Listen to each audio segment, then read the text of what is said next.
Last weekend, my buddies and I decided to help old man Jenkins clean out his barn. He promised us pizza and maybe a few old records he had lying around.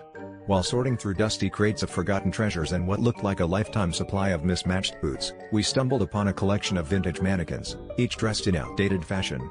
They stood there, frozen in their polyester glory, seemingly staring into the abyss, or maybe just at Doug, who had a piece of hay stuck in his hair.